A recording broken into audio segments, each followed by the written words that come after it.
What advice would you give to your ex's new lover? Oh, call the police. What advice would your ex give to your new lover? Run from the police. What determines whether or not you stay friends with your ex? How they treated you at their worst. Nobody should stay friends with their ex unless you were like childhood friends or something, you know? What advice would you give to your ex's new lover? Run. Run as fast as you can, please run. What advice would your ex give to your new lover? She's crazy. That's okay, because he could deal with me and you couldn't. Why do women admit to being complicated, emotional, even crazy, and think that's acceptable behavior? Because they feel if they admit it, they don't necessarily have to change it. What determines whether or not you stay friends with your ex? If you guys didn't end on bad terms, Yeah, if it's how bad you break terms, up, for sure. Yeah, but if it's bad, just leave it alone. Have you experienced more heartbreak or have you broken more hearts? Experience more heartbreak. I think I've for sure. broken a lot of hearts. You know, I'm a heartbreaker. I don't get my heart broken because I don't get attached. Is experiencing emotional pain more likely to make a person stronger or bitter? Stronger. Well, actually, it depends on what type of woman you are. Because you do have a lot of bitter bitches out here. But for me, it makes me stronger. Definitely more bitter every time, especially women. Sad. That question makes me sad because it's my first instinct to say it'll make them bitter, and that makes me sad.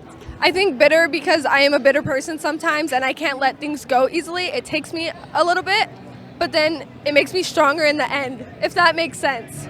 So would you advise men to date younger women with less trauma and baggage then? Oh my God. Oh God. No, they gotta deal with the women that they've traumatized. Date your age. Younger women do not have less baggage and trauma or anything else. Younger women don't have a lot of life experience, obviously, because they're younger. And having been, you know what, I can talk shit about 20-year-old girls because I've been a 20-year-old girl. And if you are on the same emotional plane as a 20-year-old girl, that says a lot about you if that's who you are dating, and I don't suggest it. So the older you are, the more jaded you are, basically. Pretty much, because you've been through it all, and then every time you go through a breakup and go through that, you get bitter and bitter. Your guards are up all the way. At what point in a relationship can a person let their guard down? Never let your guard down, because you know what? You can be with somebody for 10, 20, 30 years. You never know who somebody really is. What determines when the honeymoon stage of a relationship is over? When you fart in front of each other. A lot of people believe that the whole relationship is a honeymoon stage. That is incorrect. You will work on your relationship for the rest of your life, but the only catch is that you're working with somebody that you love and you're willing to work with. Why do the quirky things we find endearing at the beginning of a relationship become the things we find annoying at the end of a relationship? Because they're not just endearing. You are trying to convince yourself that they are. You never found them endearing. You just think you did. Because when you break up with someone, those quirky things that you used to love, they will use against you and hold against you through experience. Who is more vindictive during a breakup, men or women? Women, all the way. I think men get more butthurt. Who is more likely to walk away and who's more likely to burn all your stuff and key your car? I think women are more likely to burn all your stuff and key your car, especially because of that bitterness. Women, probably. Yeah, women. I hate to say it, but Yeah, no. they probably deserved it. So why are men typically seen as being more aggressive than women when being rejected? Because I think for a woman to key your car, it takes a lot. But for men to get rejected, they just get pissy right away. Because men cannot take rejection. They can't handle it. Men are more like physically aggressive. Honestly, women just get crazy. We're not going to beat you up, but we're going to burn your shit. Because women are more emotional, and the little things that we do affect them more than the large things they do to us. If women are more likely to do crazy shit, why are they more likely to be seen as victims?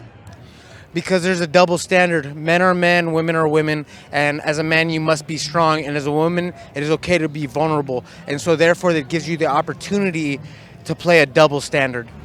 Is it easier to move a girl into your life or out of your life? Into your life. Which costs more? Into your life. Why? Because you'll be spending money the whole time she's there. Who puts more effort into forming relationships, men or women? Probably women, because I don't know. There's something deep down inside of us. We all want that like perfect relationship. We try to have all these high expectations, which usually don't go the right way, but we do try. Men are generally the ones that have to take the first step. So a man has to accept the fact that he must be vulnerable to get the attention of a woman that he is interested in. Who puts more effort into ending relationships? Women as well. Probably women. I mean, I feel like they put more effort into keeping the relationship there and trying, and then when there's nothing left, they self-sabotage and they sabotage the relationship. Why are 70% of divorces initiated by women? Because we get tired of you men. You guys are little assholes. I mean, I'd say guys are worse than girls. They're just calling it quits.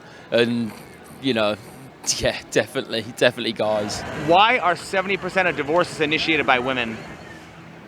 Money. 70% of divorces are initiated by women. Are women to blame for initiating divorce, or are men to blame for driving women to initiate divorce? The men are definitely the ones driving us to the divorce. Do your job right and stop making us get divorced with you. Is it easier to move a girl into your life or out of your life? Out. Which costs more? Out. Why? They want half your stuff. What are your thoughts on the following expression? It's cheaper to keep her. It is not. Financially, it may be cheaper to keep her, but emotionally, the faster you can move on both ends, emotionally will be less taxing, and in the long run, that will save not only money, it will save emotion, time, life, and overall emotional well-being. I mean, it's going to cost you a hell of a lot more to find your way out of a marriage with a woman who you know could probably take you for everything you're worth. And quite frankly, it's probably a lot cheaper to not do things to make her leave or make her want to leave. In a long-term relationship, people can grow together or they can grow apart. Is there a good way to know which one is more likely to happen? The good way to know is whether your partner's willing to compromise or not. If everyone lived to be 1,000 years old, how likely are people to never get sick of their partner? You'd get very sick of your partner. It's very likely to get sick of your partner. Yeah, people live to their 90s now and they get sick of it. How many people in your family are divorced? 0. Do you know more people who stayed together or who separated? Probably separated. There's more people that have separated than stayed together. Separated. Are you divorced? And if so, what red flag did you ignore before you got married? Yes, and I ignored his narcissism, all of it. The red flag I ignored was the breaking up and getting back together. I am divorced. The red flag that I ignored was that I should have paid more attention, but at the same time, I didn't feel equally amount of respect, so it created an issue. Is a man's fear of divorce and losing half equivalent to a woman's fear of marrying a man who will end up leaving her with nothing? I would say yeah. I mean, it goes both ways, no? No, because it is less likely for a man to leave a woman with nothing. Is asking to sign a prenup considered insulting, and if so, why? Yeah, because you got a preconception that the relationship's not going to be working from the off, I suppose. If you really in love with somebody, you wouldn't care. You wouldn't worry if they're trying to take your money after you leave. So why do you need a prenup? You trust that person, you give. If it's true love, I believe that's why I'm not in love, because if it's true love, all of those inhibitions go out the window. My money's my money, and I mean, unless you're a broke boy, you wouldn't be offended by me asking you for a prenup. Why wouldn't a woman be the first one to suggest a prenup to reassure her man she's not marrying him for his money? Because she's marrying him for his money. It's not insulting, but it is. I mean, nowadays we all know we're about to get divorced, so I mean that's what you're going to prepare from the beginning. Would you get married if divorce was illegal? Absolutely not. Why? You think you know somebody, and then you spend 5 years with them, and then you marry them, and then a few months later they show you who they really are. Do you think women would still get married if divorce was illegal? I mean, it'd be less.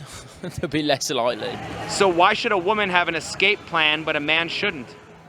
I mean, it's a valid question, to be fair.